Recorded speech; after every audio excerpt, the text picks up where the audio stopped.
Hello everyone, welcome back to the channel. नमस्कार दोस्तों। आप सोच रहे होंगे कि मैंने दो इंट्रो क्यों दिया और मैं ये ध्रुव राठी जैसा इंट्रो क्यों दे रही हूँ। नहीं, मैं ध्रुव राठी को कॉपी नहीं कर रही, मैं उनकी बात करने जा रही हूँ। तो आप ध्यान से सुनिएगा। आज की इस वीडियो में मैं जो बात करने जा रही हूँ, आप लोगों को ये लग सकता है कि मैं किसी एक की तरफ होकर फेवर में बोल रही हूँ और एक के अगेंस्ट में बोल रही हूँ, पर ऐसा नहीं है। मैं सिर्फ़ और सिर्फ अपना पॉइंट ऑफ व्यू रख रही हूँ और आप भी अपना पॉइंट ऑफ व्यू रख सकते हैं। तो आइए आज के वीडियो को शुरू करते हैं। तो बात ऐसी है कि मुझे सिर्फ इतना लग रहा था कि मैं क्वेश्चन करूँ आकर, कि मेरे दिमाग में एक क्वेश्चन आया। अभी जो हाल फिलहाल चल रहा है ना सोशल मीडिया पर, अनिरुद्धाचार्य महाराज क्यों गए थे बिग बॉस पे, उसकी बात नहीं करूँगी कि वहाँ जाकर उन्होंने क्या करा नहीं करा, वो तो आप बहुत सारे वीडियोस में सुन ही चुके हैं। और फिर मैं वही बातें नहीं दोहराना चाहती, क्योंकि मेरा वो पॉइंट ऑफ व्यू है ही नहीं कि वो कहाँ गए थे, क्यों गए थे, किस लिए गए थे। हाँ, मेरा पॉइंट ऑफ व्यू बस इतना है कि उन्हें जाना था, वो बिल्कुल फ्री हैं, जा सकते हैं। उनकी इमेच्योरिटी को बस मैं ये देखना चाह रही थी कि एक कथावाचक होकर वो इतने इमेच्योर डिसीजंस कैसे लेते हैं। वो मतलब कैसे ऐसे बोल लेते हैं, पहले किसी चीज़ के बारे में इतना बुरा बोलना कि ये एक्टर ऐसा है वैसा है, और फिर उसी के शो पे जाना, उससे बहुत अच्छे से बात करना।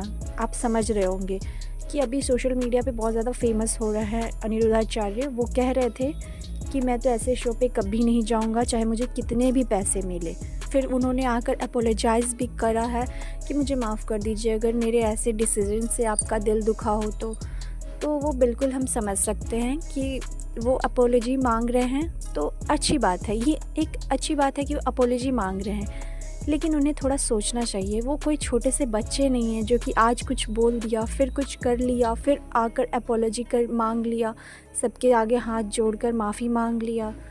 ऐसे थोड़ी होता है, ये उनकी गलती है। लेकिन फिर आज मैं इस वीडियो में ये जानना चाह रही थी कि ठीक है, उन्हें हेटर्स ने हेट करा, इनफैक्ट उनके फ़ैन ने ही उन्हें ट्रोल करा, बहुत हेट मिला है उन्हें सोशल मीडिया से, और जो कि वो डिज़र्व कर रहे थे अपने मैच्योर डिसीज़न की वजह से। वो बिल्कुल ये चीज़ डिज़र्व करते हैं।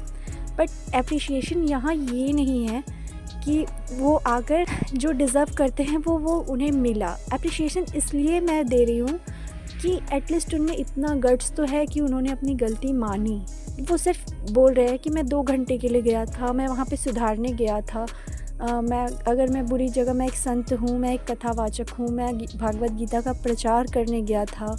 अगर मैं बुरे लोगों से जाकर नहीं मिलूँगा, सिर्फ अच्छी जगह जाऊँगा, वगैरह वगैरह वो बोल रहे थे। तो ये उनका जस्टिफिकेशन है इस चीज़ को लेकर, तो वो समझते हैं हम। लेकिन क्या ये करना उनका सही था कि एक तरफ तो वो ऐसे लोगों को बुरा भी कह रहे हैं, वहाँ पे गए भी थे, और वहाँ गए थे तो वो बिल्कुल भी उन्हें कुछ ज्ञान व्यान नहीं दे रहे थे। वो तो वहाँ पे उनसे रोस्ट हो रहे थे और उनसे हंसी मजाक कर रहे थे। समझ आता है कि वो सिर्फ़ और सिर्फ जस्टिफिकेशन था, लेकिन चलिए ठीक है। फिर भी लास्ट में एट द एंड उन्होंने माफ़ी मांगी, जो कि मुझे अच्छा लगा मेरे पॉइंट ऑफ व्यू से। एटलीस्ट उन्होंने इतना समझा तो सही कि हाँ, मुझे माफ़ी मांग लेनी चाहिए।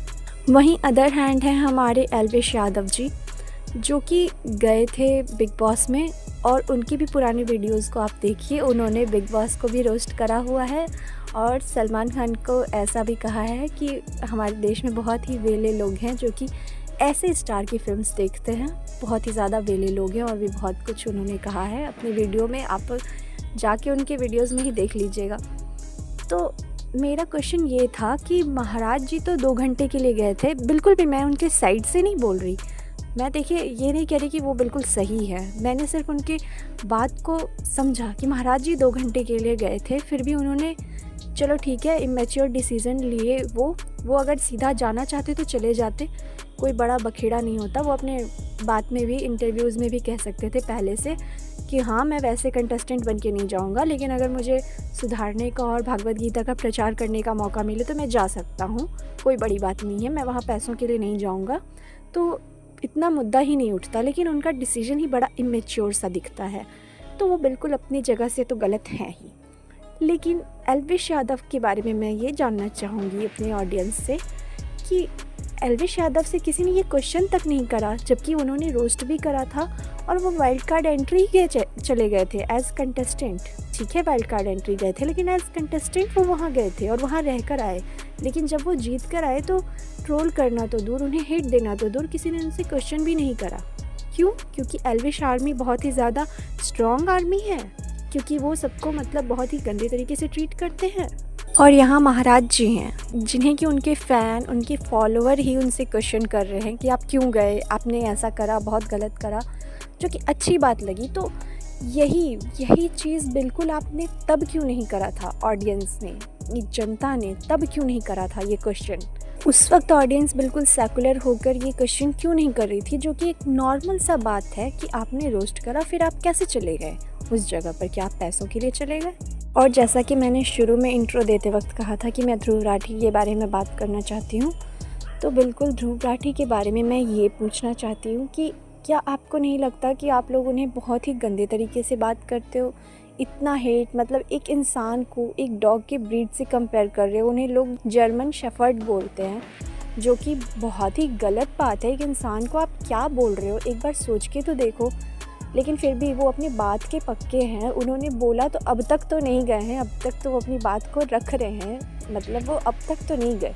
इस बारे में मैं उन्हें अप्रिशिएट करना चाहूँगी। हालांकि मैं उनकी हर बात को सही नहीं ठहराती, लेकिन जहाँ कोई सही होता है तो मैं बिल्कुल कहूँगी ये बात। मेरे इस वीडियो को बनाने का मतलब ये बिल्कुल नहीं था कि मैं एल्विश यादव को बेवजह का हेट दे रही हूँ, और ना ही मेरा ये मतलब है कि मैं ध्रुव राठी को बेवजह ही सपोर्ट कर रही हूँ या फिर महाराज जी के लिए कोई जस्टिफिकेशन दे रही हूँ कि हाँ उन्होंने सही करा। नहीं, वो गलत तो बिल्कुल है, उनका डिसीजन बिल्कुल इमेच्योर है। लेकिन हाँ, लास्टली यही कहूँगी कि ध्रुव राठी ने अब तक तो अपनी बात रख रखी है। तो मेरे इस वीडियो का मतलब ना ही तो एल्विश यादव को बहुत ही ज़्यादा हेट देना है, ना ही ध्रुव राठी को सपोर्ट करना है, और ना ही अनिरुद्धाचार्य महाराज के किए हुए काम को जस्टिफाई करना है। मेरा सिर्फ इतना सा ही पॉइंट ऑफ व्यू है कि मैं क्वेश्चन करना चाह रही थी कि ऑडियंस तब सेकुलर होकर क्यों नहीं देखती, और तब सेकुलर होकर ये बात क्यों नहीं सोचती कि ध्रुव राठी एटलीस्ट अपनी बात के पक्के हैं। ठीक है, आपको उनसे, उनके पॉइंट ऑफ व्यू, आपके पॉइंट ऑफ व्यू दोनों अलग हो सकते हैं, लेकिन किसी को इतनी गंदी तरीके से ट्रोल करना या फिर गंदा गाली देना बहुत ही गलत बात है।